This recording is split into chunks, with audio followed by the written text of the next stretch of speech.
Hello, and welcome aboard to this episode of the We Are Reading One Piece podcast. This is a podcast dedicated to following the entire story of One Piece from beginning to end as we focus on one volume each episode. We keep the discussion spoiler-free for new fans of the series, so this is the perfect place to follow along, whether you're new to the series or just want to revisit the world of One Piece with us. This week, we will be covering Volume 30, Capriccio, which covers chapters 276 through 285. My name is Joel, and I'll be your host. And join me today, we have Sean. Hello, Hesso. This is Sean. And we have Evan. Hesso. This is Evan. Yeah, so we are right in the middle of Skypiea. We had some good stuff happening, so let's just get a little recap of where we left off. After defeating Yama, Robin discovered the ancient ruins of the city Shandora beneath the layer of the clouds that made up the ground. She deduced the location of where the Golden Bell should be that was mentioned in Nolan's log. After a chaotic battle royale and some being eaten by the large snake called the Ruler of the Sky, though not all made it out, the total number of warriors standing from Eneru's survival game is now down to a mere handful. Eneru's true plot has been revealed that he plans to destroy Skypiea, but has graciously offered those left standing to join him in his utopia of endless farce, land as far as the eye can see. To his disappointment, none took him up on this offer. Wiper landed a massive blow with his rejectile, killing the kami in the process.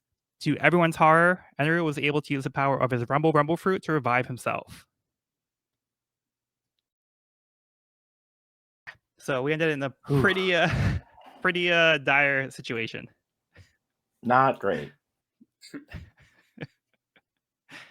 Before we continue that story, we have the next part of the Ace cover story.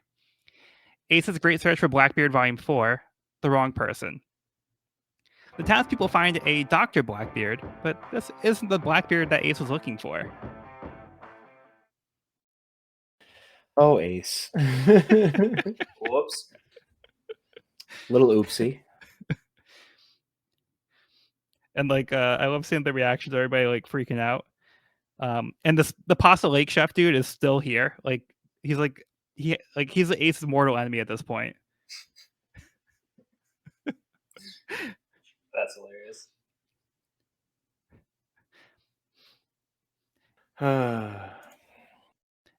So yeah, I wonder if he's related to Teach, but maybe not. We'll see. Okay, moving right along to chapter 276, Shandian Rhythm. Wiper is in disbelief as Eneru stands before him. Eneru mocks Wiper's efforts, but Wiper declares that his ancestors fought to defend this place 800 years ago. Eneru is the only thing standing in his way, so he will not give up. He destroys Wiper's skate that was made of sea prism stone with his staff and sends a 300 million volt Hino bird zap at the Shandian. With Wiper now fallen, Zoro seizes the broken sea prism skate in hopes of defeating the kami, but he meets a similar fate after being blasted with a lightning bolt's Kiten. Nami looks around and sees that everyone else has been defeated. Wiper is not ready to stop fighting yet and stands up to face Eneru again. Eneru asks him why does he keep getting up when he knows he can't win. Wiper proudly announces that he fights for his ancestors. Kalgara had an important reason for defending their homeland so many years ago, so Wiper has to fight on. This is not a good enough reason for Eneru. He proceeds to blast a massive hole in the ground with an L Thor, dropping all who opposed him to the level below. All except Nami, who agrees to go with Eneru. Elsewhere, Conis rushes to Angel Island to warn the citizens of Eneru's intentions. Unfortunately, she and Pagaya are now considered pariahs, and the White Berets are searching for the criminals.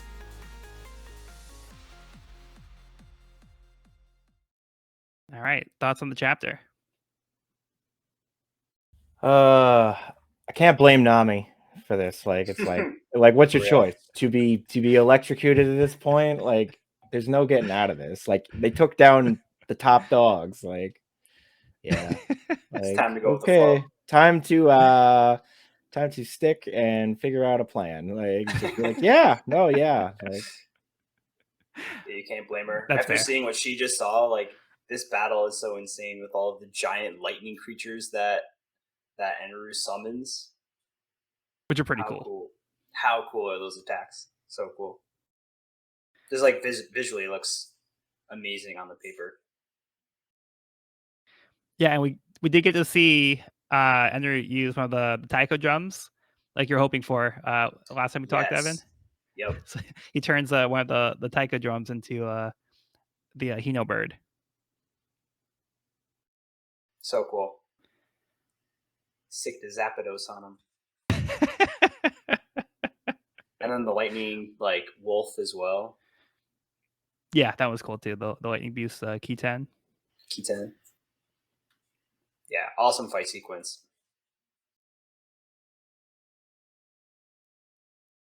And ends in complete defeat. Numbers are dropping rapidly. Yeah. And he has a huge nose. But in like the opposite way of Usopp. Like he's got this huge long bridge. And it's like They're to go with the ears. We see this glimpse, I think, of is this the first time we've seen the guy in the wolf head mask thing, or I think we saw him talking previously. To Wiper? Yeah, okay, my bad. Yeah, might be like in a flashback, or yeah, I think it's or before they set out to Upper Yard. But yeah, he's like the chief of the village. He does mention that Calgary had a reason for wanting to take back the homeland, but he doesn't go into it here. Nope. So there's some kind of detail that we don't quite have. But evidently Wiper did. But yes, Wiper knows about it. Wiper is currently not in a state to provide a cognizant answer, so hopefully we'll get there. He's a pretty powerful dude, though. I mean, Wipers use this dial like would kill a normal person multiple times now, and takes multiple shots of lightning. Like he stands up after the bird attack. Yeah, it's pretty impressive. He almost looks like a man. He almost looks like a man possessed when he gets up. Yeah, because you only see like the whites of his eyes. There's no like people there. Yeah, that's a really cool looking panel. Very cool. Very cool. For my ancestors. Yeah, and just like the hatchwork here, like on the lines, like all across his body, like he's like completely like beat up, but he's still saying like it just shows like to what extent like his body's going through right now. Yeah, he's been through it. Oh, and I realized in this volume, because last volume we were talking about, I think Wiper said that he had the Sea Prism Stone in his shooter, but here I think it's more clear that it's in his skates. So when he attacked Eneru in the last volume, he did like a bear hug, where he wrapped his legs around Eneru. But that makes a lot more sense now because his skates are made of Sea Prism. So the skates were in contact with Eneru. That's why he was activating the Sea Prism. Yeah. So yeah, that's where it was. And then Zoro picks up the broken skate afterward, being like, oh, I can use the Sea Prism to stop Eneru. But no such luck. Yeah, I mean, not too much else here. Just kind of the chapter ends with Conis, trying to get the word out to try to help the people of Angel Island. McKinley's back. Yep. Is the pose the berets like with the legs out like that? Does it provide any tactical advantage whatsoever? Because I don't think it does. Oh, with like instill like the riding stance. Devil horns to instill fear in your rivals. I mean more the legs, yeah, but it's kind of like the riding stance. Yeah, it's quite a pose there. Yeah, I think it's like an intimidation tactic. I guess so. Like they're standing their ground. You can't move us. All right, let's move on. Ace's Great Search for Blackbeard, Volume 5, Thrown in the River. The townspeople didn't take kindly to Ace's methods of rejecting Dr. Blackbeard and is thrown in the river. That's not good. It's not great. Especially because he can't swim. Yep. Oh, yeah. I didn't even comprehend that was the main issue. But yeah. And they probably didn't realize it either. Yeah, for what it's worth, they probably just like get the heck out of it. Like they didn't realize that they were essentially killing him by doing this. But yeah, it's like a team effort. They have like 6 people like kick him into the river, including the Pasta Lake dude. That guy is still at it. He has not come down one iota. I wonder if they're square now. I mean, I'd like to think so. All right, let's get Sean's summary for the next chapter. Alrighty, chapter 277, Maxim. The White Berets on the shore of Angel Island hear Conis before they see her, as she barrels towards them on a waver at full speed. Meanwhile, Nami continues to nervously follow Eneru until they reach a long stretch of lavishly curtained cave, where the Kami reveals his grandest creation, leaving Nami utterly stunned. The Ark Maxim, a colossal flying ship powered by Eneru's own lightning, using the collected gold as a conduit for the energy. With this ship, Eneru claims they will travel to Endless Vars. Meanwhile, Luffy stares out of the eyeball of the giant snake. I repeat, Luffy stares out of the giant snake's eyeball. Hell, he even knocks on the side of it like a glass window. Doing this is enough to rouse the snake momentarily from its slumber so that it yawns Luffy and Isa out at last. Luffy celebrates his escape before admiring the ancient ruins with Isa. The young girl wonders if this was her homeland, while Luffy mostly just wonders if the big golden bell is here. Then he spots a huge hole. And something else. Something that makes him turn silent and sprint towards it, jumping from the ruins until Isa eventually catches up with him. Luffy has come upon the horribly injured Zoro, Robin, Chopper, and Ganfor, while Isa finds the similarly brutalized Viper. Robin manages to tell Luffy that Nami was taken and what Eneru plans for Skypiea, how everyone will die as a consequence of his plans. We briefly cut back to Conis, who is making her way farther into Angel Island, even as people decry her as a blasphemer. And we end with Luffy asking Isa to take him to where Eneru is. It's game time. It's game time. Okay. So our protagonist is now mostly caught up to what he's been missing out on after being sidelined for quite a bit, as he typically does. Yep. Goku is finally out of the healing tube, or the healing gel. Like, it's... Yeah. It's a pretty cool reveal of the Arc Maxim. Yeah. Big old page. I had no idea what to expect. This is pretty cool. Yeah, because we've only heard the name Maxim. Now we see like the full thing. It's a fun looking contraption. All the means of transportation. It's got like a wind turbine. It's got paddles. It's got helicopter. It's got can go in any direction with this thing. Yeah, it's got all the bases covered.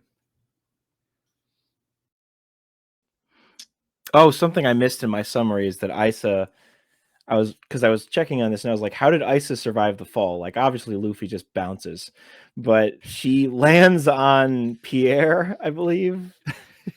Or Pierre is Pierre with them inside the giant snake? I could forget. Yes.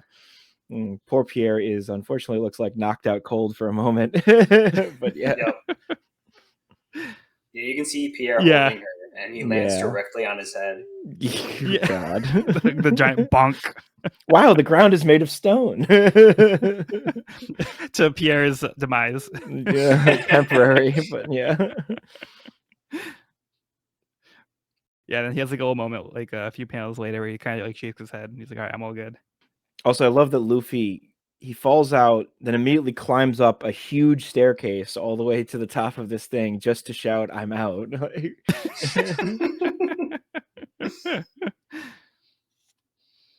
Yeah, very triumphant. Yeah, hasn't had fresh air in a while. Very Rocky-esque. Yeah. Yeah. We have his training montage right before.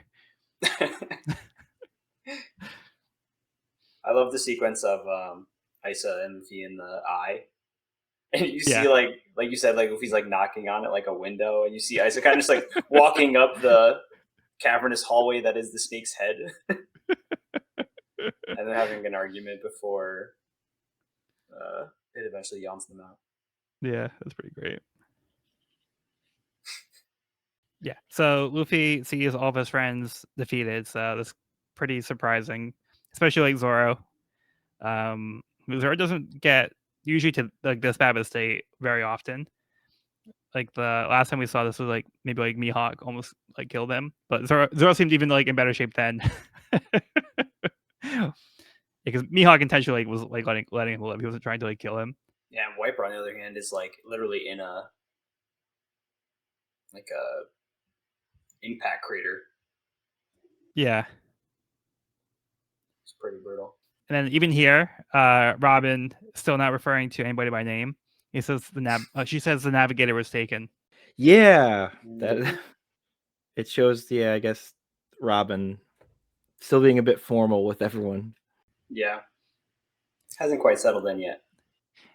Yeah, we briefly mentioned it last time because I think it seems like Robin isn't like fully attached to the people of the crew, so she's very kind of like it's very impersonal in that way. It's like I just see you as like this role. So yeah, I think we'll have more examples later on the volume as well. But we've seen her refer to Nami as navigator and Zoro as just the swordsman. Mm-hmm. Maybe she's got some trust issues. Could I be. mean, coming from Crocodile, and like it sounds like her way of life just before joining the Straw Hats. You know, she kind of moved from crew to crew with her own kind of doing her own thing, and not really getting attached to anyone or trusting anyone. Yeah, so the Strats are basically just like the next stepping stone for her. Right, but she does have fun with them. She said that. Yeah. She's made mention of that. Yeah, she does seem very entertained by Luffy in particular. Yeah. And then we also have this detail too where when Isa was in the rule of the sky, the mantra wasn't working. Or she couldn't sense anything like outside of the snake. So it seemed like maybe like the location of where they were was kind of like just blocking it off. Kind of like bad cell phone reception. You know, like so like that's kind of like the way I'm seeing it. definitely. So I think that's a nice little detail to note here as well. Yeah, Shandor is great, but the service is just awful. Yeah, it's a total dead zone. Real dead zone. Yeah, but now she can sense the two voices moving around the island. So they determine it's probably Nami and Eneru. It would seem to fit together. Okay. Any other thoughts on this one? Nope. All right, moving on. Oh wait, I do love how mad that Isa is when Luffy knocks on the glass or the eyeball, and I don't know what she's yelling at him about precisely. Besides, that whole interaction is great. It's like, is this how we get out? Or like, but yeah, good stuff. Yeah, okay. That's what I'm thinking as well. It might be like he's pointing down. So she's like, we need to go down, and she's like, well, like we can't go out this way. We have to go like out the mouth. I don't know for sure, but yeah. All right, Ata's Great Search for Blackbeard, Volume 6, saving a life downstream from town. A girl pulls Ace from the river as he is unable to swim. Great. The Thank story goodness. goes on. Yeah, very fortunate. So could have ended at volume 5, so I'm glad it didn't. Okay, let's get Evan's summary for the next chapter. Okie dokie. Chapter 278, Conis. Conis, being pursued by white berets, makes her way to Angel Island where she is confronted by Captain McKinley. Conis launches herself at McKinley, who finds, not for the first time, a flying waiver parking on his face. Conis pleads with the townspeople, explaining Eneru's plans to destroy Skypiea and asking them to evacuate. Unfortunately, the townspeople still view Conis as a criminal and don't seem to take heed to her warning. Conis then yells, "I don't accept Eneru as a god," causing everyone to flee the impending punishment, but it never comes. Conis then implores the people not to trust their fate in a false god, but to take their fate into their own hands and take refuge. Aboard the Ark Maxim, Kami Eneru senses the disturbance in the force. Presumably, Conis senses defiance in town and explains his power of mantra to Nami. Not only can he sense where people are and who they are, He can also listen in on conversations happening all over Skypiea using electric signals. Just then, Eneru senses a new presence, which proves his prophecy to be true. Which proves his prophecy to be false, and Nami recognizes a familiar voice. It's Luffy, and he's come to avenge his fallen crewmates. All right. So, like we just established in the last chapter, like the people inside the snake were kind of throwing off the mantra stuff. So, Right. So he's unawares. Yeah. You have thoughts on this one, Sean? Like Eneru just immediately settles in. Like, I've got a personal throne here. We're just gonna like, yep, we're all good. Everything's good. Like, it's all systems go. Yeah, all systems go. Man, I really appreciate Conis just absolutely just slamming into. That's McKinley, right? Or is that? Yeah. Yeah, like, I mean, she shatters his jaw. Like, multiple teeth go flying. Like, which looks is hilarious very familiar. because this happened in the last volume, or maybe 2 volumes ago. But Nami does the same thing on her waiver. Yeah. Yep. So Conis learned it from watching Nami. Cannot catch a break. Yeah. And I love how, like, while she's like running him over, she's like, "Out of the way, please." And she's still being polite about like running him over. The waiver then goes and impacts him again after she gets off the waiver. Like, yes, yeah. Brutal. After he crashes into the wall. Yeah, that's pretty great. That pose she makes when she's like kneeling down too with the bazooka on her back looks badass as hell. Yeah, like. Conis is super badass in this. Yeah, she's super badass in this whole scene. She's like me, like I will blast the fuck out of you. Like, it's so good. She's like, I've seen some stuff since the last time you saw me. I'm not the girl you knew before. Yeah,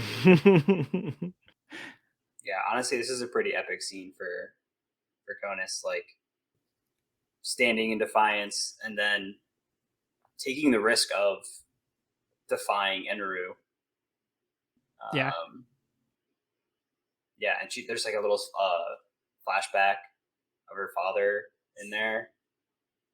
I thought this whole scene was just really powerful. And she really put it all on the line for her people. Yeah. That kid immediately apologizes after he chucks a stone at her head and like just. That was brutal. Oh, sorry. Yeah. It's just like. Yeah. It seemed like the Skypieans are like very polite about like attacking the people around us. Yeah. No, like I feel like so bad for Conis at this point. You know, like you can see like the blood start to like trickle down like her forehead, but she doesn't get angry. She still like sees this as her moment to try to help these people. And this is when she states that she doesn't accept Eneru as a god, and everybody flees from her. Like, oh no, we're gonna all face divine judgment. Get away from her. So then we see Eneru is basically forsaken them at this point. He doesn't really care about what they're doing now. He's got bigger fish to fry, namely all of them when he when he kills them all. He's like, I'll get you guys later. Like this is just, I'm not. You're not avoiding my judgment. You're simply being. It's delayed. It's delayed. Like, I love how Luffy introduced. Are you the guy? Are you Eneru? Are you the dude?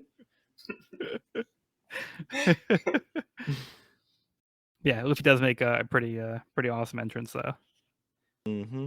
He usually does. Yeah, I love this panel too, where you can see like him from behind. He's staring up at Eneru. You can kind of see like his clothes kind of blowing around. Then you get the face off.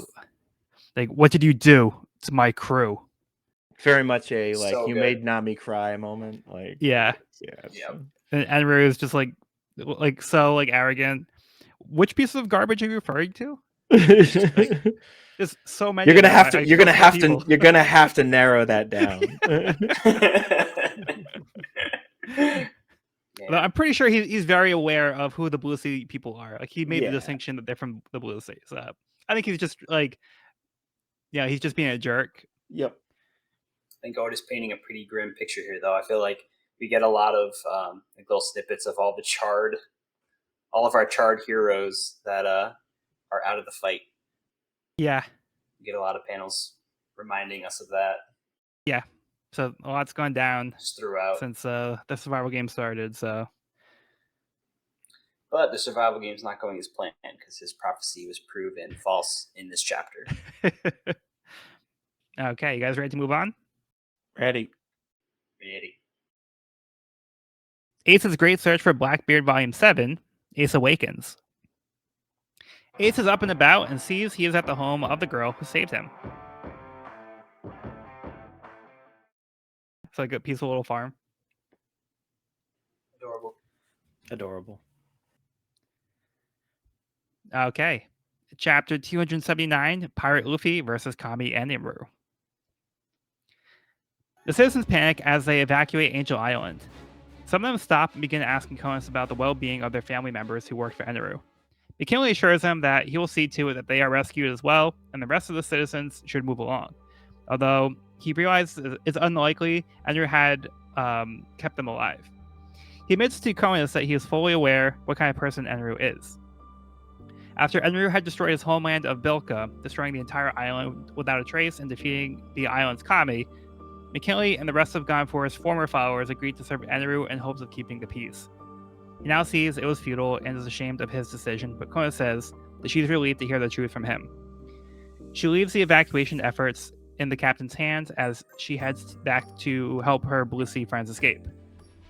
At Maxim, Luffy confronts Eneru with a complete disregard for any respect for the Kami. Luffy launches his assault on Eneru, revealing his ability to stretch. Eneru is not concerned, however, as he wields the power of a god.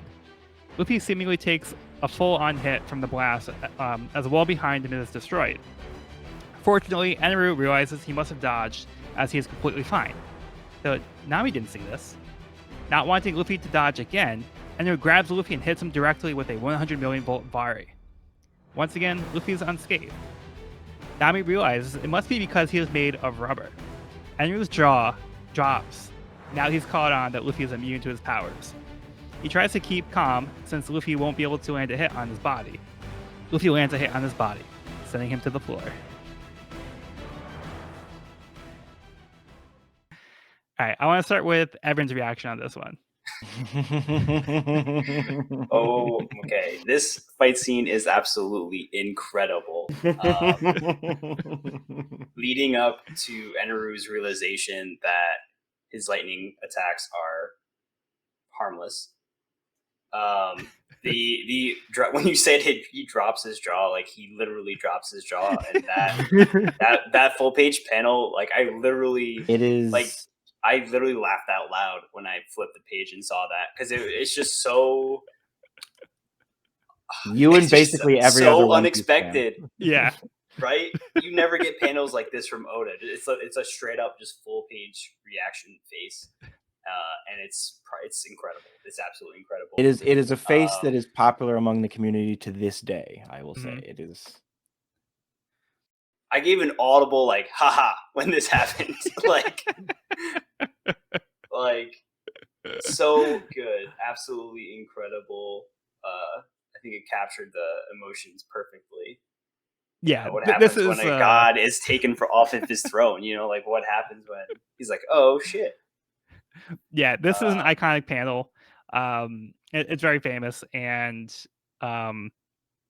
it's referred to like sometimes as like the Eneru face. So just love it. Yeah, this is something that it's fun to see. And I feel like it's the first time we've gotten something like specifically like this. It is. I mean, Oda, he's had countless amazing reaction faces and oogling eyes and like whipping tongues and like crazy reaction faces, but never like this. Just like a full page reaction, dedicated. Yeah, full page, and it's the flip page too. It's like the first thing you see when you flip the page too. Yep. It's just like that perfect reaction. It's brilliant, and it got me. It got me so good. And I was like, wow, that was absolutely incredible. But these attacks look so cool. Like we get a dragon attack this time. I think the lightning attacks just look awesome. The way that they're drawn, and a pretty exciting battle. At least for Luffy so far. I love his reaction after the first shot. where he's kind of like biting his lip and just like looking over, Yeah. kind of like unfazed. So incredible. Yeah. He's just like, oh, good thing that one didn't hit me. Yeah. It's like interesting. That could have been bad. That tingled a little bit. So Evan, I want to ask you. You said that you had a theory. Was this what your theory was? Yes, I had a theory that it wouldn't have like a full effect on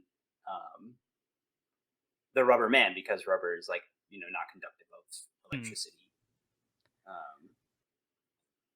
So I had a feeling that it would happen, but I still think that the way it was revealed was like really gratifying, especially with that reaction face, like you said, iconic. Yeah, I love that, and we haven't really seen anything like that yet. So I was like, had extra shock factor because it was also like kind of new to the series, just like having something like that. It's I not love how paneled out or anything. It's just a straight up full page. So good. Sean, you were saying something? No, just Eneru takes so long to acknowledge it. Like he just and it makes sense because it's just like this. There's few things in this world that are truly inconceivable. And like to him, this is just a constant of his life. Is just I'm unstoppable. My lightning will just disintegrate everyone, and it doesn't matter. So he just, even though it becomes clear after the lightning dragon that like he is not being affected by this. He's still like, I'm just gonna go in again and do the 100 million volt blood. This time it'll work. Like he dodged the second one, even though we literally saw it envelop his body. Like it's just, I'm still gonna try. And like you see Isa and Pierre just being like, huh? Just like, Isa and Pierre's reactions throughout were also on. Yeah. And I love initially like Nami's like dodge, like he didn't dodge it. Are we watching the same thing? Looks like you were able to dodge it. Like question mark. That you keep using that word. You keep using that word. Like I don't think that's. Yeah, because like you said, that's not something that he would have even considered to be a possibility. Like he doesn't understand that somebody like this could exist. But Nami catches on pretty quickly. And like Eneru hasn't encountered anything like this before. And like, after we see him like panic and have his crazy reaction, he's just like, all right, stay calm. Like you got this. Like, at least he can't like, dodge or like he can't hit me. Like my body's like, totally fine. I can't get hit by physical attacks. And then Luffy's like, all right, bam. Whammy. Well, that was false. So. Right in the gut. So this is in direct contrast to how we've seen Luffy directly face Logia users in the past, where he wasn't able to hit them because they were able to go intangible. So Luffy has found an opponent he can fight that's a Logia user. So the tables have turned. And what did you guys think of McKinley going into Eneru's backstory? Talking about Bilka. Yeah. It seems really relevant because it just makes everything that we're witnessing now that much more tangible. Like this has happened before. He's made like this island or this area disappear. So I think it just adds a level of like kind of backs up his threats a bit. Yeah. Like he means business. Like he's not joking. It's like this is not his first time like, making people disappear. So yeah. So if he was willing to do it to his own homeland, like I think he'd be willing to do it somewhere else too. Because like we kind of mentioned this before. It's like, hey, where did he come from? Like he was, they didn't say he just came from some other land and he came over here. So yeah, the reason why we weren't really familiar with the other land is because it's not even there anymore. It's been completely wiped out. Which McKinley was aware of, like this history. He knows like Eneru's like backstory. A lot of people probably aren't, but yeah, McKinley knowing this is like, all right, we have to try to keep this guy like, and we want to upset him, so we'll just kind of go along with his stuff. And as long as we kind of like play house, and we should be okay. So McKinley is trying to do his best to keep the situation under control, but now he sees like in the end, like Eneru's gonna do whatever he wants. So what they tried to do kind of didn't really matter in the end. They were kind of powerless either way. Well, hopefully they finally have a fighting chance to do something different. Things are looking up. Yeah. Looks like Kami found his kryptonite. Yeah. Yeah, exactly. And then just one more thing I wanted to note on this one is that we now have another translator. This one is Megan Bates. So you might have noticed that Eneru called Luffy a Paramythia. So, like we talked about before, the first time we saw Wiper called him a Paramecia user. So, like I was mentioning before, how sometimes like we'll see Paramythia. So they're interchangeable, but it's just the translation difference. But they're the same thing. Didn't we recently have another editor change? That last editor not last very long. Yeah, short run. I think it was Jacob Forbes. Yeah, so I'm not sure why the change happened so fast, but yeah, we know something a little different here with the translation. Interesting. Don't they go back and read the previous volumes? Probably not. Maybe not. Apparently not. I think it's probably more of like an editor thing, though. I feel like an editor should be checking that kind of stuff. Gotcha. I'm not entirely sure. I don't want to say too much because I don't really know about it. So. Yeah. I honestly didn't even notice the spelling difference. Yeah, I just wanted to point it out in case there's confusion there. Because I have fun like looking for like the translation stuff if you can't tell. I'm sure. Yeah. Okay. Let's move on to Ace's Great Search for Blackbeard Volume 8. The Dairy Lass Moda's Dilemma. Moda, the girl who saved Ace, tells him she has a letter that she isn't able to deliver. Yeah, so she looks like she's being a little shy, but she's like, oh, like Ace kind of like, oh, what's that you got there? She's like, oh, I have this letter. But you know, the postman doesn't come over here, so.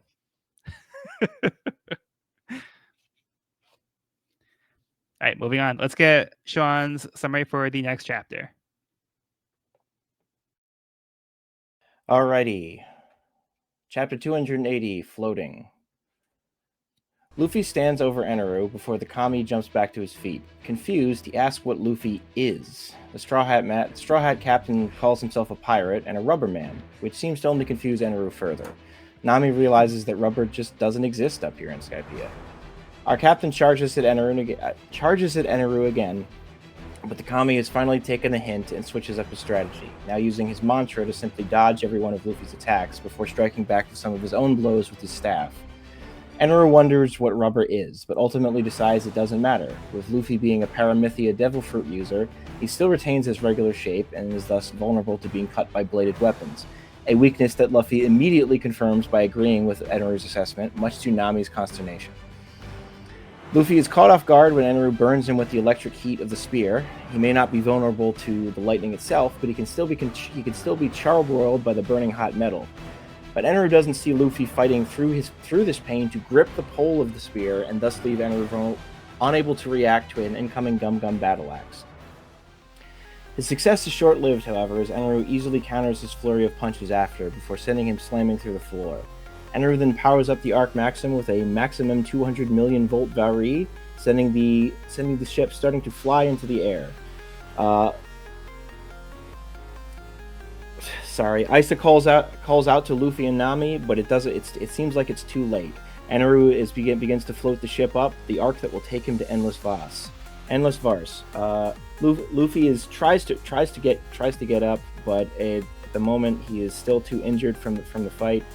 But finally, reacting to Nami's fear, Luffy kind of calls her out on it a bit, saying that she's a crew member of the future king of the pirates and to stop being so pathetic. Stop looking so pathetic. Eneru takes offense to this. King of the pirates, he asks. In control of what kingdom? As we see a large wide-shot panel of the Arc Maxim breaking through the forest and starting to rise even further into the air. Luffy further clarifies that he will be the king of the majestic oceans of the world. It feels like Luffy got a thesaurus somehow. Eneru claims that's quite impressive, but says it's time for them to finish their business here in the sky. I had the same thought. I'm like, majestic sounds like a word that might not be in Luffy's vocabulary. Yeah. But damn, he sure did zing Nami. I was like, Yeah.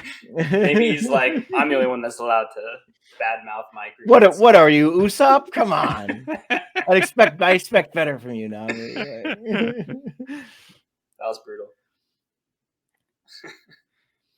But hey, I mean, if she wants to be part of the King of the Pirates crew, she's got to shape up. So yeah, a little harsh, but yeah, tough love.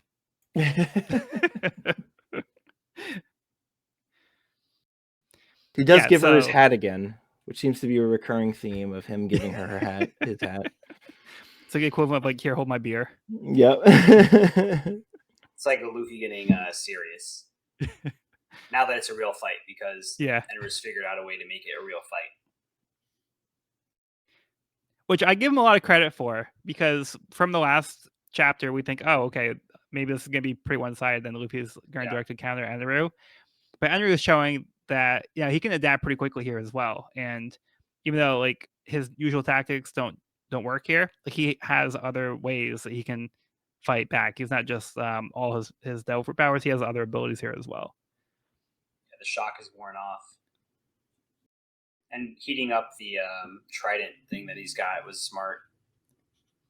Yeah, so he reforms. Impervious to heat. Yeah, he reforms the staff into the shape of a trident, realizing, okay, so you're probably weak to sharper objects, right? And then Luffy's just like, yep, that's right. Oh yeah. Now he's like, don't tell him. Gave it up right away. But honest to a fault. Honest to a fault for sure. Thought for a second Luffy got impaled. I was like, not again. When Eneru kind of like apparates behind him through the gold face of the Arc Maxim. Yeah. And stabs him, and you kind of get that silhouette, and it looks like he's been impaled again. Which is cool. It's like shink. Yeah. Cool shot. Cool shot. Yeah, but Luffy does have to grab the trident to avoid being impaled, and he realizes, oh, this is burning. Yeah. Yeah, that was really cool, though, like the way Eneru was able to travel through the gold, and he kind of pops out through the wall. Yeah. And then he comes flying out. I think that was really cool to see how his powers work that way. And his ability to change the form of the spear, or the staff the gold staff that he had. He's able to form that into like a sharp trident spear. So that's pretty. He's got a lot of cool abilities. I mean, he's got a big arsenal. Yeah. Luffy's put him through him. And on top of that, he still has his mantra too. So we see Luffy using his typical Gum Gatling, and then Eneru is able to grab the arms in midair. So he's like, they're not multiplying. I can tell, and he grabs the real arms. So how it normally looks like he has like 100 arms or whatever. Like Eneru's like, yeah, I know your trick. This doesn't do anything. Yeah. A formidable foe, indeed. He is a god. Or so he says. Depends who you ask. How about you, Sean? It's kind of sad because in the sense that the villain has gotten the upper hand again. But it's also cool that Eneru, despite being as shocked as he was able to adapt. You're like, okay, all right. I am absolutely horrified by the fact that my godlike powers have stopped working, but I can adapt, and he still fights very effectively. You get the when I first read this years ago, I had this idea that maybe Eneru is so used to just being able to blast lightning at people that he's not really that effective of a physical hand-to-hand fighter. But no, he still is a very able combatant. like outside of just blasting people with lightning. He's just that usually works. Like right. actually always works until this exact moment. Not just usually. So you could see him neglecting that, but he seemingly has not. Like it just took a mental readjustment. And he's quite nimble and agile too. Like we see him like kind of like bounce around a little bit, and like his introduction is him pulling some John Woo shit, like, or just wacky fucking jumping around stuff to like, hey everybody, like I'm back, like just like all right, okay, buddy. Yeah, like he does like a somersault and he like takes out his vassals. So like so it's actually kind of set up in like when you go back and think about it, it is actually kind of set up early like on that he is physically adept as well as magical powery adept. So yeah, you could very easily see him like John was saying, neglecting like any kind of physical abilities, but he's able to keep up. So I just realized those are his ears. I had that realization last volume, like in the middle of last volume. I thought that was straps of his like hat. Those are his ears. Those are his earlobes. He is okay. Yep. That's right. I can relate. I literally had that realization like I just like like literally this exact moment. Like I'm just like oh. Like, yep. Ugh. All right, I don't like him as much now, man. I'm sorry. It's too much. I'm sorry, it's too much. It's a lot. It's a lot of weird. Yeah, I think it's easier to tell in the anime where like it's in color. That would make sense. Yeah, and just last thing too, we have like a little breakdown in the SBS for the double fruit types. So it's a helpful diagram that we have where Oda gives a breakdown of the different types of devil fruits now that we've been introduced to all three. I feel like we were trying to make this chart on the podcast last week. Yeah. like, so we kind of like went through. Yeah. So it's nice seeing it. So this kind of gives you some good context as to what falls under what type, and it kind of clarifies here that Logia types, like we're talking about, are things that are kind of more like found in nature, and they typically allow people to like transform into like that kind of element. Mm-hmm. Like amorphous. Also, while we're talking about SBS, I love that we got the Supersonic Duck Squadron as the banner for this volume. Oh, that's right. Yeah. Glad to see those little guys back. Yeah. And I love Karu with his little drink as well, like wrapped around his neck. It saved the entire kingdom, that little cup of water. Yeah. Yeah, he made it count. All right, moving on to Ace's Great Search for Blackbeard Volume 9, A Little Favor for Saving My Life. Ace offers to deliver Mota's letter as thanks for helping him. What a guy. What a guy. He's like, it's the least I can do. For real. Okay, let's get Evan's summary for the next chapter. Yep, chapter 281, Deathpiea. The Ark Maxim takes flight, ripping through the bars as it ascends into the sky. On the deck, Luffy and Eneru face off. Eneru announces the Ark's final act, naming it Deathpiea. Right on cue, the Ark starts to spew a dark cloud into the sky. Eneru explains that it's a lightning cloud that he plans to use to destroy the land and people of Skypiea, then proceeds to demonstrate by shooting a streak of lightning targeting a nearby town. Eneru launches his attack. Heating his trident, which burns Luffy, Eneru's mantra predicts Luffy's every move, so he needs to think of something fast. Or not think at all. Luffy thoughtfully thinks to not think thoughts. Now, Luffy, aloof, begins to dodge Eneru's attacks purely off instinct, but he still needs to come up with a way to attack. Hurling himself towards the throne, he launches a Gum Gum firework attack. As his attacks ricochet off the throne, he no longer knows where they will land, making them impossible to anticipate. The plan works and he sends Eneru flying. Eneru is in shock, but Luffy does not relent, landing a Gum Gum bazooka and following up with a Gum Gum rifle. Wham!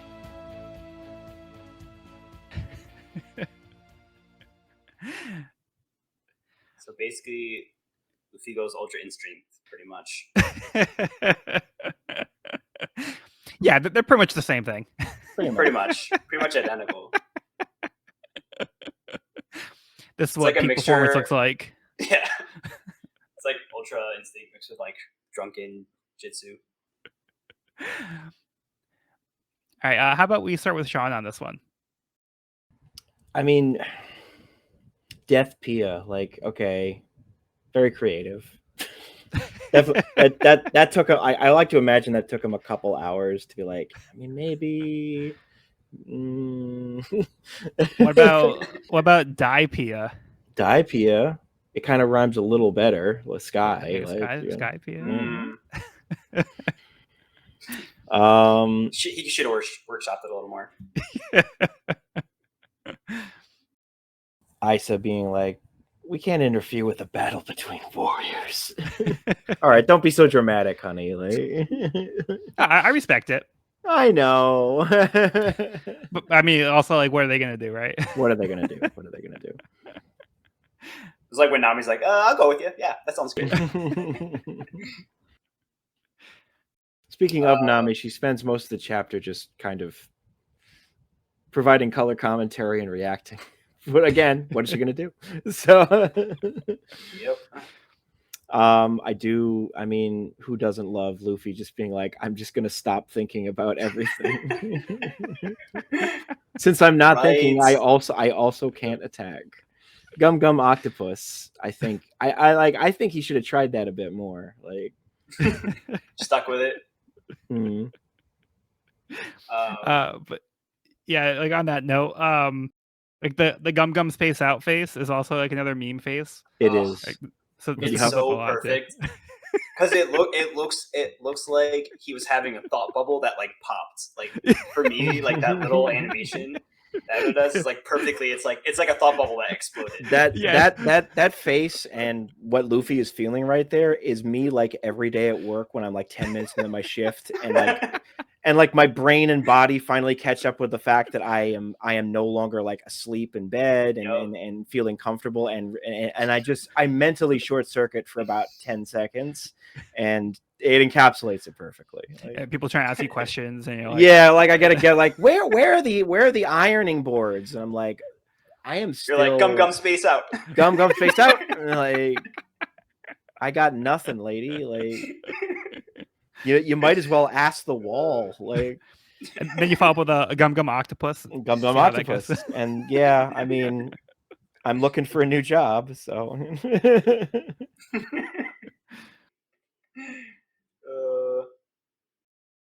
Is this the first time we see Gum rifle? I think that's a new move. I don't think so. No? When he twists the arm and does like a bazooka, but with the arm twisted? Did he use it against Krieg? It's been so long, I honestly am not sure. But it's a cool one. Not sure either. It felt like a new one. It felt like a new one to me, but I could be wrong. I could be wrong as well. Even if it's not a new one, I don't think he's used it in quite a while. So it's a cool one to see come back if so, and if it's a new one, then it's also awesome. Yeah. It is. It's a cool tech regardless. For sure. I must avoid it. But then immediately you're like, it's not gonna happen. But the real question is, will we see Gum Octopus again? I sincerely hope so. Yeah, so I like that moment because it shows that like Luffy was like hitting Eneru hard enough that like he couldn't recover fast enough. Even though his mantra could detect the move coming, he's like, I have to get out of the way, but his body physically just couldn't do it because Luffy was just hitting him so hard. Yeah, he was too weak. His mind was there, but his body wasn't. Yeah. Yeah, this is another case where we see Luffy being like creative and trying different things. Not everything works, but sometimes like Brilliant. Yeah, so like we saw him like kind of do this kind of stuff with like Arlong and like Crocodile. He's always like trying to do these different tactics, and like sometimes like they're goofy, sometimes like they're good. It's a mixed bag, and I think it's always fun either way. And I think it's just like another case here too, where there's kind of an ebb and flow to the fights, where we're seeing that like it seems like somebody's kind of like getting the upper hand, and then the other person will get the upper hand. So there's a little bit of back and forth. It's not just like a very one-sided fight. Like it feels like very back and forth in a way where it's like, this is like a challenge for both people. And it's a good fight that way. Totally. And we see, like you said, like Luffy being super creative in a battle situation and kind of like coming up with battle tactics that are successful and really creative in this case with the fireworks ricocheting off the throne. Like that was brilliant. Yeah, that was really smart. And he came up with it fairly quickly. I think just like solidifying that as being one of his better traits or one of his signature, one of his strengths for sure. Yeah, and we also get the chapter is called Deathpiea, but we see that Eneru is starting to form like these lightning clouds, so it's pretty ominous. So that's kind of like the kickoff to this whole like end game kind of thing. So we see that officially start to take place now. It's not looking good. And the Shandians off in the distance are noting that the sky is getting darker. So they're becoming concerned. They see something's going on over there. Yeah, and Luffy stands up to Eneru and says, just because you're the Kami, that doesn't mean you can just destroy everything. And Eneru's like, yes, it does. I can eradicate life and land completely. Like, just because like he has the power to do so, he thinks it gives him the right to do it. It's messed up. But it feels like on par with his character so far in this story. Like, zero regard given for... He was so preoccupied with whether or not he could. He didn't stop to think if he should. Yeah. Yeah, he thinks just because you have power, it means that you should be using it.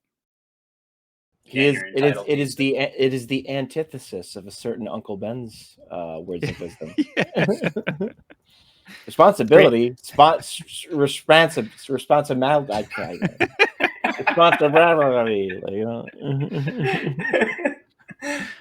With great power, there must also come great destructibility. With great power comes great power. Use that shit. It's bitching, yo.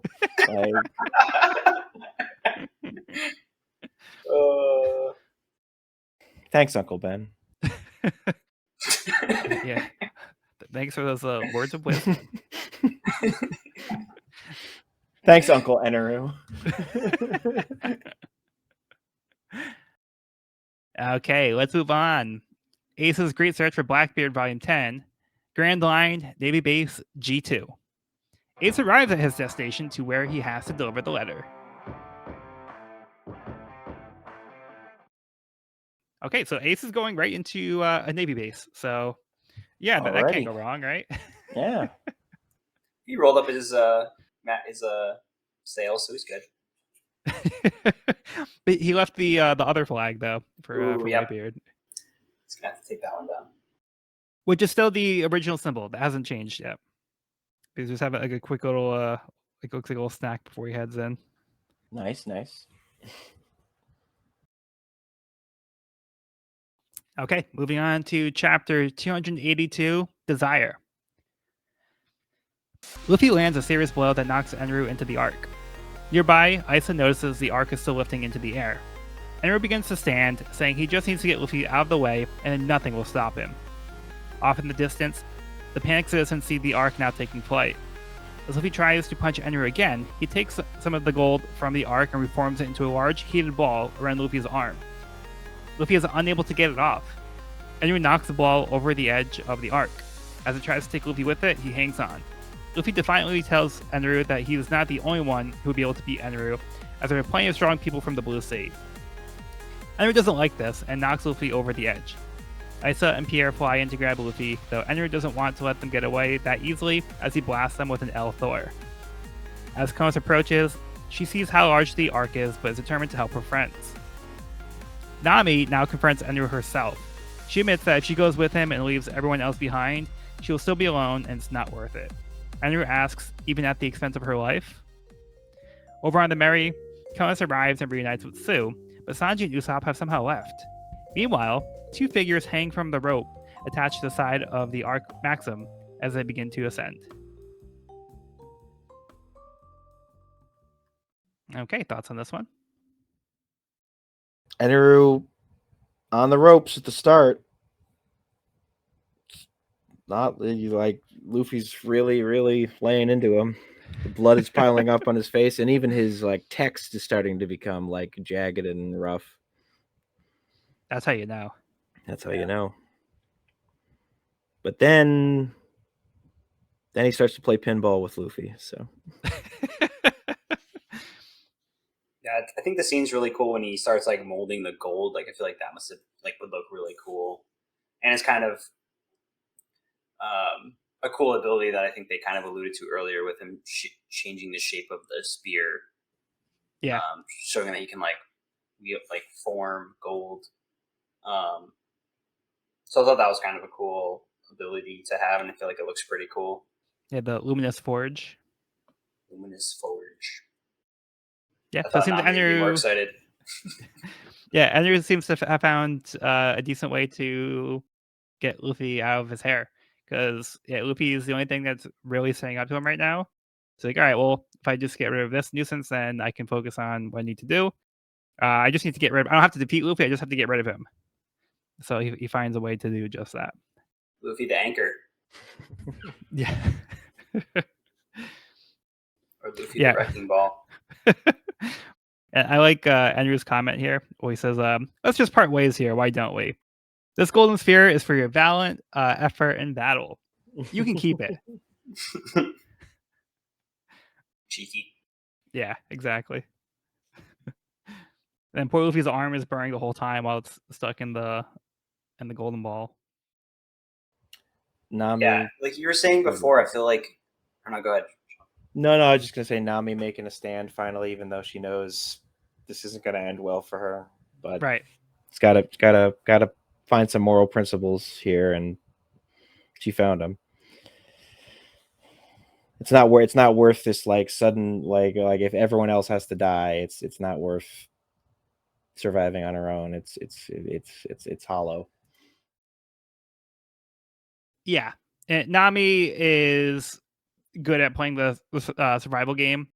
And she's not like trying to go like on the enemy side, but she's like, "Oh, this is my only chance of surviving. Let me like kind of see where this goes, see if I can ride this out." And now she's gotten to a point where, like Sean was saying, she finds her resolve and is like, "Know what? Like, if it means dying, I'm going to stand up here and say what I believe, and I'm not really going to come along with you, even if it means my life." Kind of heartwarming. Shows like how much her crew means to her.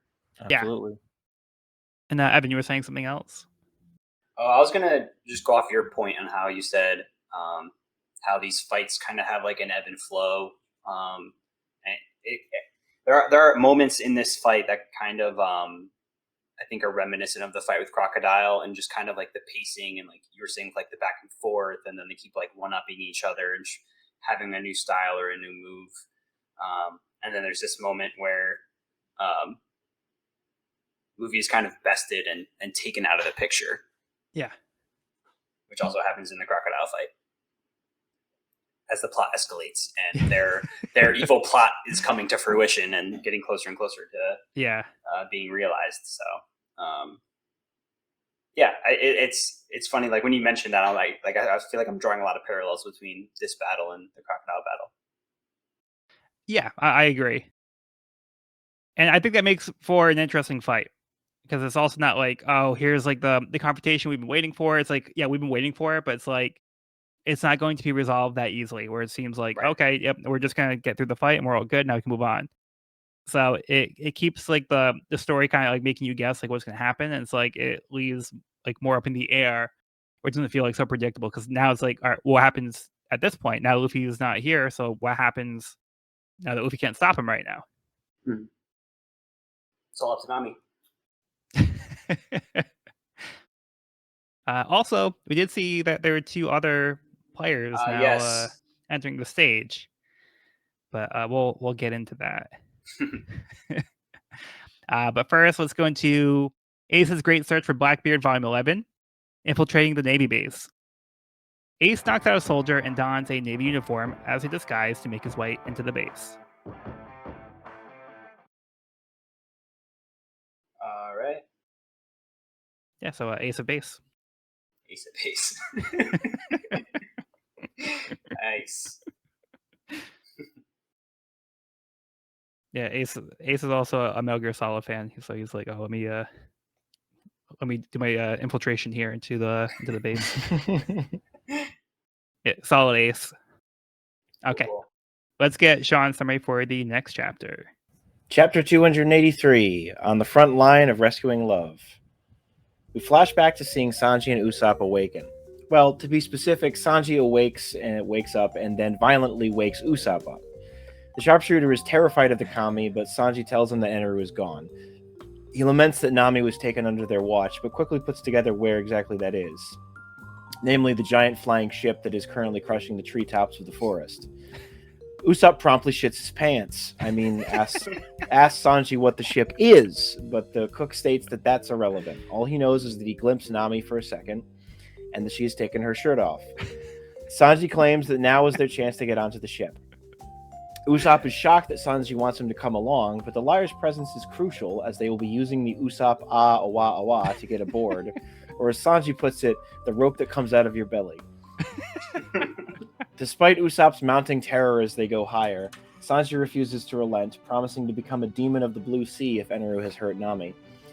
We then cut to these two, as Eneru makes it clear that if Nami doesn't want to come with him any longer, there is only one way off the ark, and he is fresh out of parachutes. Nami knows she can't beat him in a fight, but is also determined to stand her ground and not stay on the ship any longer. Eneru wonders if she means to now put her faith in the little rats who have snuck aboard, which surprises Nami. These rats in question are continuing to argue as they climb up onto the deck. Sanji suggests they split up, saying that otherwise they will both die. Usopp points out that Sanji saying this would imply that at least one of them will die. The brave and generous cook of the Straw Hat crew gently takes Usopp by the shoulder and gallantly promises him that if it's for Nami's sake, he is okay with Usopp having to sacrifice his life. Usopp does not agree with this valorous plan, but it's too late. They're off to save the navigator. Meanwhile, Nami resolutely does fight Eneru, or more accurately, dodges, and wonders if there is a way to fight against his lightning. We then cut to Usopp running through the underbelly of the ship, amidst all the gears and mechanisms of the Ark Maxim. He wonders how it's powered. Will it fall out of the sky? But most of all, he's still just very, very scared.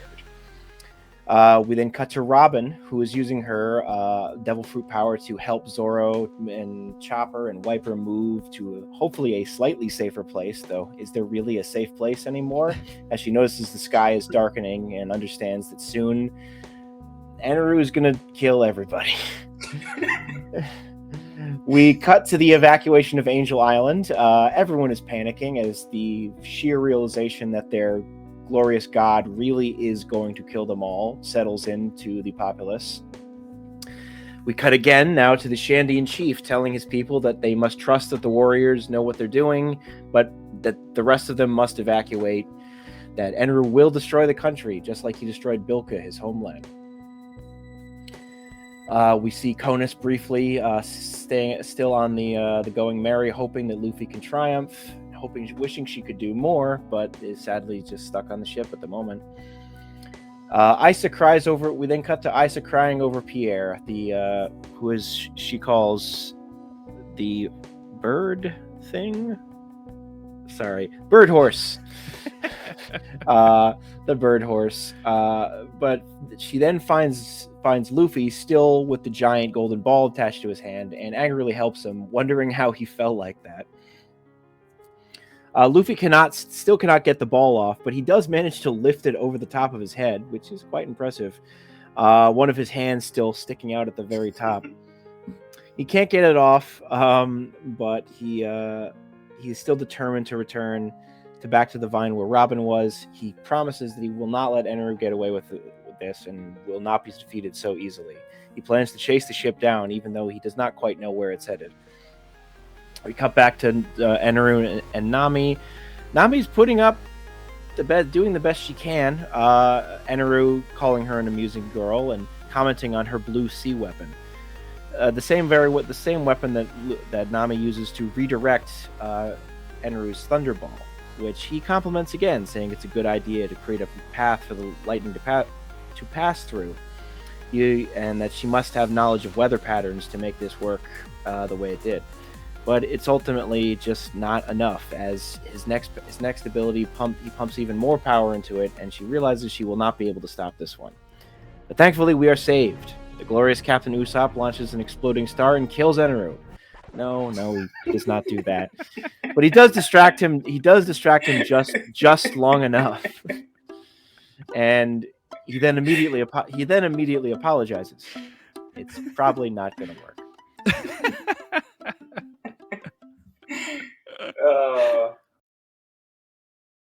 If only it were that All right.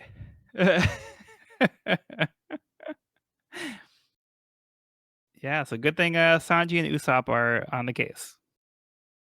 Thank goodness. Yeah, things are getting pretty dire. The sky is darkening.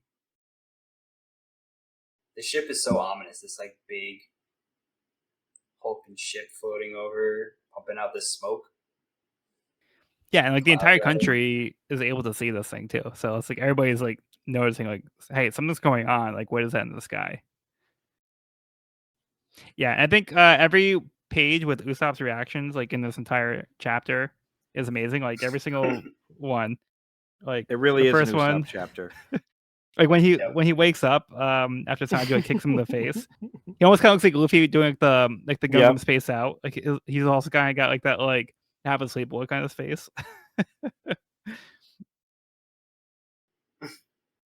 Yeah, and then he even has like that little kind of like the popped like thought bubble that like Luffy had. So like that's not like fully formed thought. Yep. That's awesome. And we get this double image of them doing like these two-face reactions of like Usopp looking at the animal and being like, huh? And then he rapidly realizes, and then so you got Sanji being like, it doesn't matter, whatever, the Kami's gone, but then doing his immediate sob face about Nami being taken. Because she's so cute. He's so cute. Yeah, then like on the next page, we see like Sanji like doing the thumbs up, like looking kind of like like, kind of valiant here. He's like, all I know is that Nami didn't have her shirt on, and he's like, yes, and then the thumb up. That's a great shot. That profile, so funny.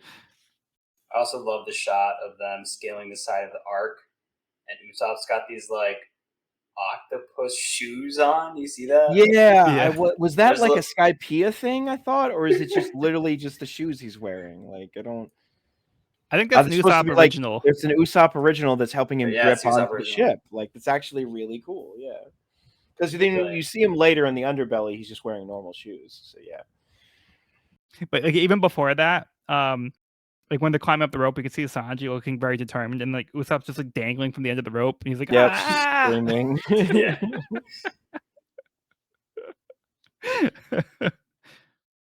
It's a rare sight to see.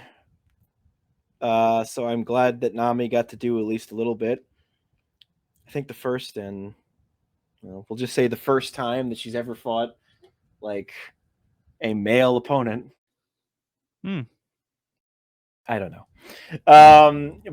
For about 20 seconds. She holds her own. It's nice. She doesn't die, so that's a feat. That's a feat in itself. And she very smartly uses her knowledge of like the weather and her weapon, the climate thing. The climate baton to create a thunderball to deflect the attack. So she's very smartly like using like what she knows in order to defend herself. Definitely playing to her strengths. And we get more of this chief from the Shandians who is aware of Eneru's history. So he also knows of Boko's demise. So he seems to also have a good idea of like what's happening here. Yeah, there's some deeper lore here, I think. His headdress has ear tassels, or ear-looking tassels. Yeah, those aren't his earlobes. Those aren't his actual ears, but thank God. That's what we thought Eneru's actual ears were. It's a very cool shot of Luffy bearing the gold ball on his back, kind of like Atlas. It's a cool panel. Just him holding the ball over his head. It is cool. His hand's poking out the top, like Sean said. Yeah, so he got knocked down and he gets up again. They're gonna keep him down. Okay, right now.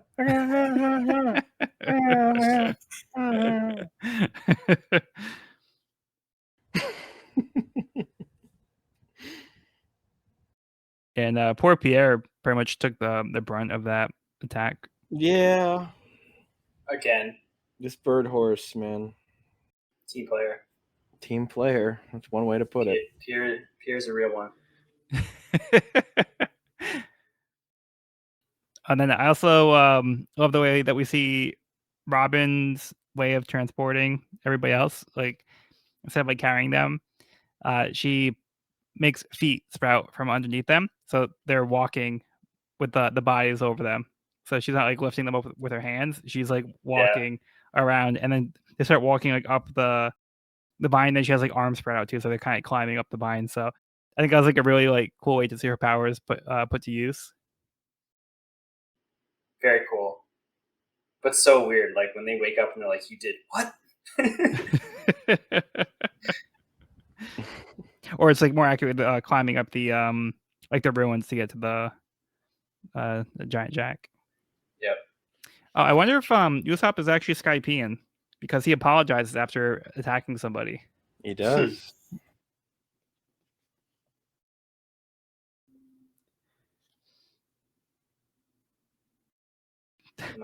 Don't know how much good it's gonna do him here.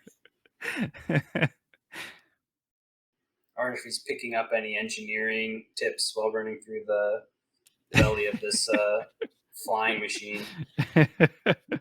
I think he's like too like afraid to even like comprehend anything that's going on.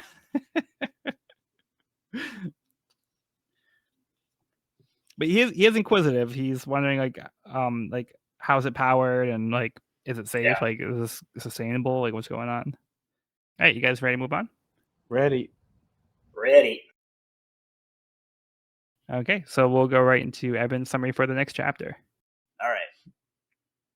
Chapter 284, Sorry. Captain Usopp the Fearless Sharpshooter appears to save the day, until he realizes Sanji hasn't arrived yet and promptly turns tail. After some brief inner turmoil, Usopp regains his courage and enters the fray, where he is immediately met by a bolt of lightning, forcing him to dive to safety. Nami and Usopp dodge Eneru's lightning attacks as they try to come up with a plan, but Nami spots a waiver.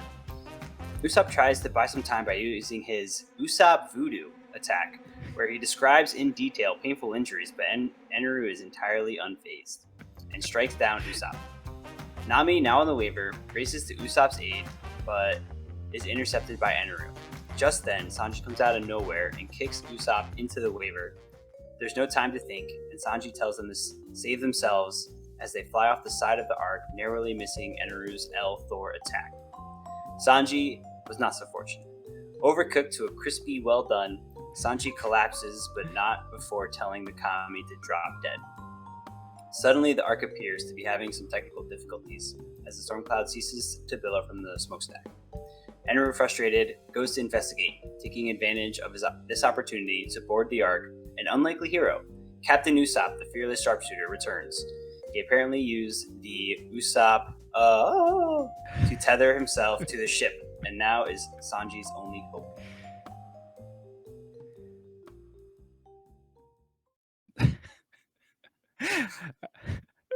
Okay. Yeah. So, how about we have Sean start this one because there's some amazing Usopp stuff here. I just this one is so good. Like just that's another him diving from the lightning. It's just Swan dives. It's so good, and like the snot trail or something from his nose, and just. But also, like it opens so strong, like just I see. Slams door. Hey! Just I don't care if you are the copy. Nami, what do you want me to do? Help me.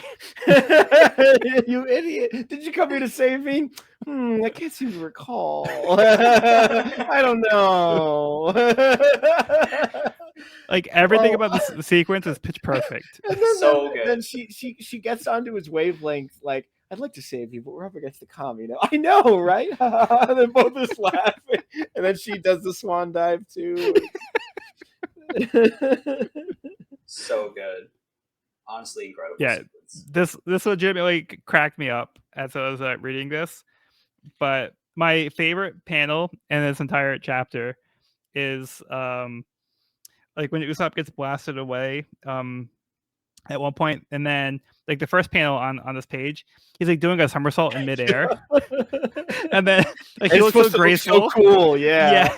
I mean, And then and then he just like face plants right into the side of the deck, and then he's like on the ground. And then like the next So like good. next panel without missing a beat, like he has like the giant bump on his head. Like, but yeah, like I legitimately like, was cracking up at this panel when he and was then like doing the flip. we cut into Usopp Voodoo, which is, I think, potentially his strongest technique of all. Like maybe even more than the Rubber Band of Doom. It's Ooh, just the mental. Ugh, a needle gets stuck between your fingernail. Ah! It hurts just thinking about it. Idiot! Yeah, God, not me. Cover your ears. Did you want to die? A paper cut Nami into is the one his finger. reacting to this. 5 canker sores in your gums. And then Eneru's face, Incredible. like technique.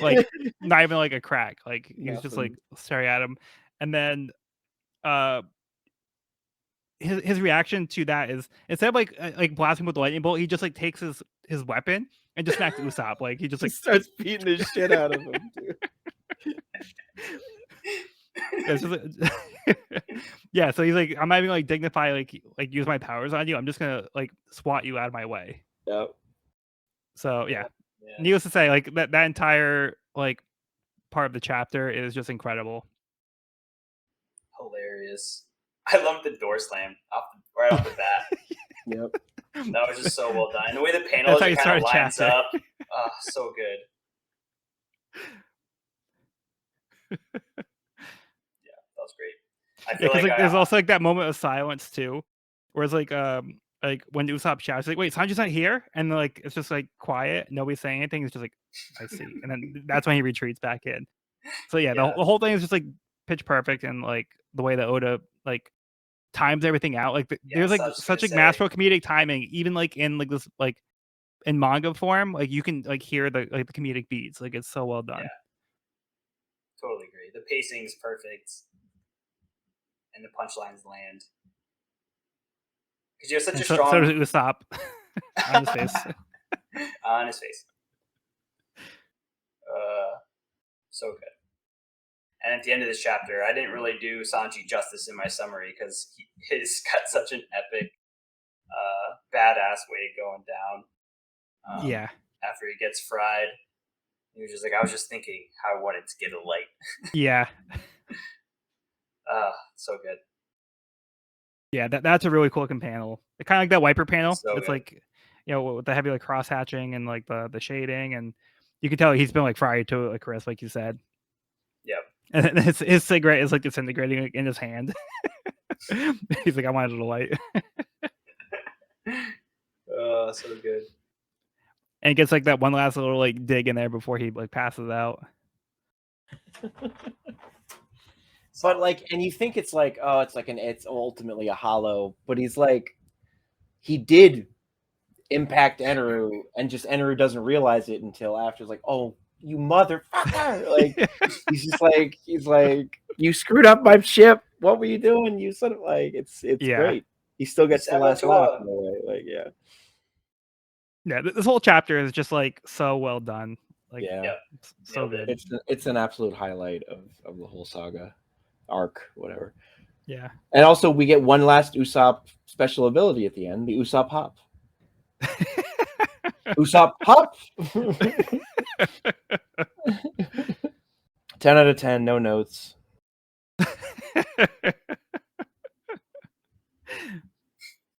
Okay. Any other thoughts on this one? It's the best.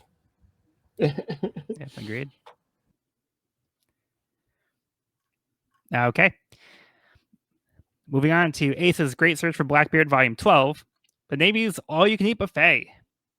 Ace blends in by helping himself to some food.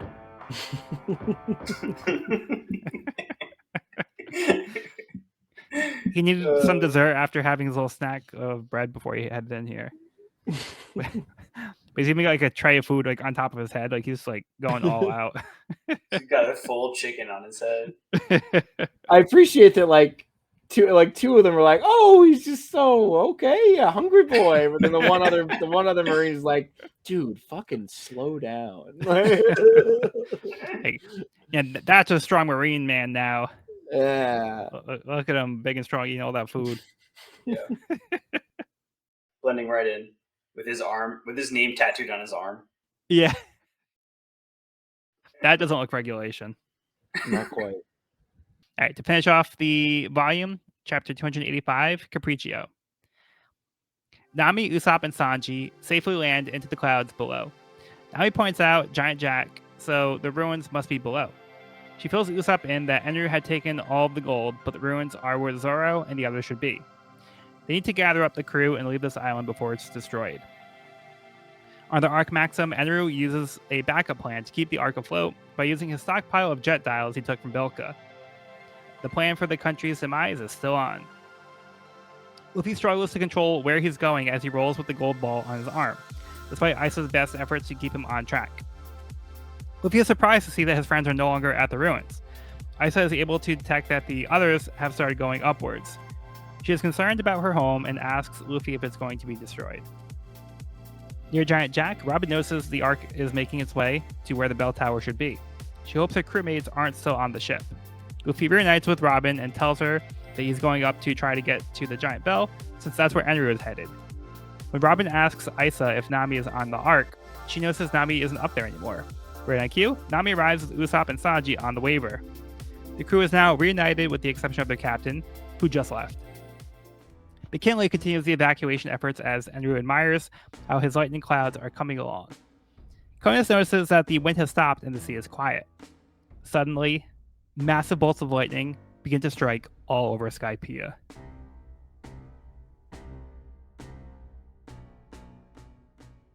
Why don't we start the feast? Mamaragon. Yikes. Yeah, so we end it in a pretty dark place. Looking bleak. Yeah, so who wants to start off on this one? Well, right off the bat, thank God this country is made of clouds, because this is another time we've had people fall from very high heights and be saved by the fact that they're falling into clouds. Comes in handy. Like when the ruins collapsed in the last volume and everyone fell from immense heights, all to be perfectly safe, convenient. And then Usopp's even got like little springs on the bottom of the shoes. So his shoes are also like contraptions. He's like he's like Inspector Gadget over here. Inspector Usopp. And of course he lands face first. Of course. Taking a page out of Pierre's book. Or even like a Datsu. Is that you, Nami? That must mean you're okay. Thank goodness. Yes, Sanji, you were such a brave man. Don't die on us. God, of course Sanji's unconscious when Nami's like fretting over him and thanking and feel like he I mean, if he heard this, he would be knocked unconscious again. So honestly, like it's pointless. Like I guess it's pointless. I think I enjoyed another. Oh yeah, sorry. Oh, go ahead. We get another Bilka homeland mention with all the rare jet dials that are apparently able to like backup power for the ship or something. That's exactly what I was going to say. Oh, like the rare dials coming from Bilka. Because isn't the waiver that Nami has have a jet dial on it? It does. Right? Yeah. Yeah, and that's what Gadatsu had on his elbows too. So yeah, the reason why they're so rare is because Eneru took all of them for this reason. Oh, yeah. And now Bilka's been destroyed as well. So I'm guessing if there's any left over, they're also probably destroyed. But it sounds like Eneru probably cleaned them out. Man, you need a lot of them to keep that ship up. Yeah, it's a lot of ship. Yeah. Also, noting here as well a little inconsistency with the spelling for wiper, because instead of using the Y here, there's a panel here where it says neither wiper or gone for, where they change it to WIPER. Did not catch that. But early in the volume, they did use the Y, so I'm not sure. Really? So If, there's a discrepancy within the volume? Yeah. Interesting. And then we also do have another instance where I mentioned it earlier, where Robin doesn't refer to anybody by name except for Luffy. She calls him So- Long Nose, Usopp. Yeah, so we have Swordsman, Navigator, Long Nose, and Mr. Cook. So maybe she respects Sanji for like providing like sustenance. So Yeah. Hey, do you know where the navigator is? The girl with the orange hair? Nami? Nami's on that arc. She has a name, you know. Oh. And then immediately after, she still goes with navigator, Long Nose, and Mr. Cook. You're like, oh my God, Robin, come on. Yep. Though I love that Usopp also refers to Ganfor as Weird Knight. Yeah, I think they all do. Yeah. I can't believe they were all beaten. If only he had been there. We saw how he fared against Eneru. But he wasn't at full strength though, because he was already, attacked earlier. Yeah. Now we have Luffy making his way up Giant Jack with the giant golden ball in tow. So he's just dragging it behind him. How's he going to use it to his advantage? Or get it off. Yeah, true.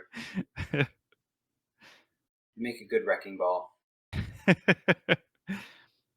Yeah, and the evacuation's pretty much in full effect here. And everybody's escaping to the ships. The Shandians. Believe before. Yeah, the Shandians are also having their evacuation efforts. And then we have like giant thunderbolts falling from the sky and wrecking stuff. So now nobody's safe here. The sky is falling. This is bad. This is not good. All right. Well, any other thoughts on the chapter or the volume as a whole? I mean, it's a weird combo, right? Of just some of the funniest shit in the whole arc, and potentially all of One Piece, with the Usopp stuff and the Sanji stuff, and even a lot of the Luffy stuff too. But it's also maybe some of the most dire stakes they've ever faced in a way, in the sense of like, I mean, I guess the closest comparison is desert place, name escaping me. Oh, Alabasta. Alabasta. Yeah, with just like the whole, like the entirety of a country being decimated, and there it was like through a relatively, the sense of like a slow, bloody. Well, there's the bomb that was going to go off, but like it was more of a. It felt more tactile, or more like.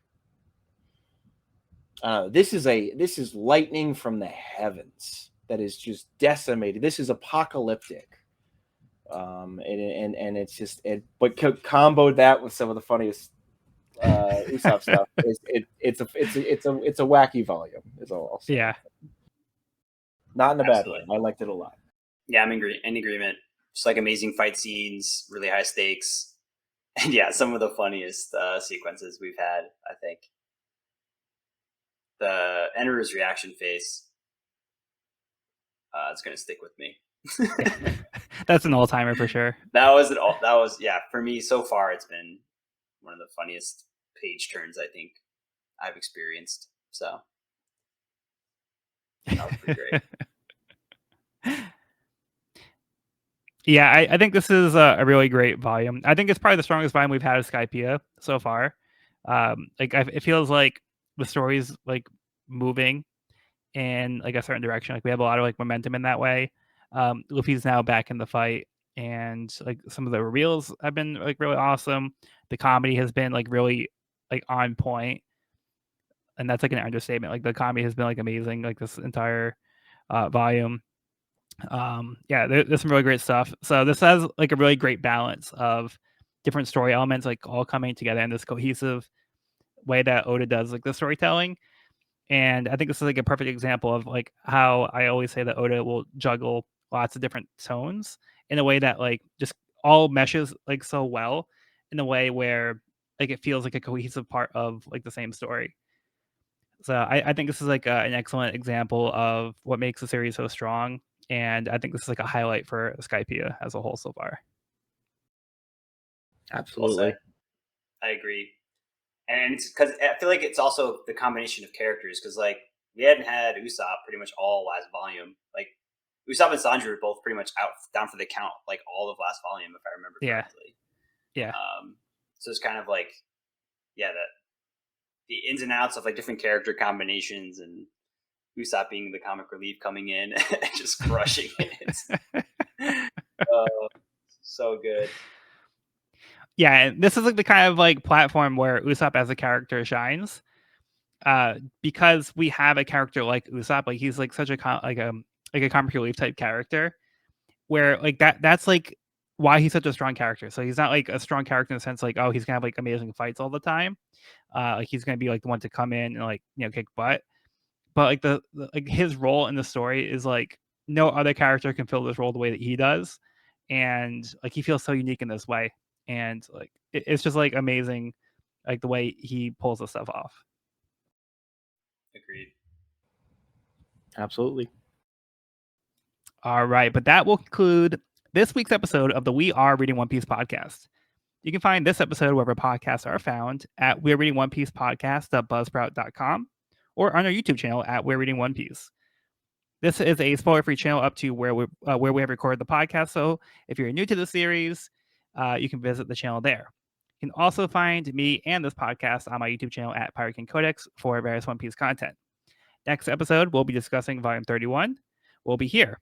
I've been Joel, and I've been joined by Sean. This is Sean. And Evan.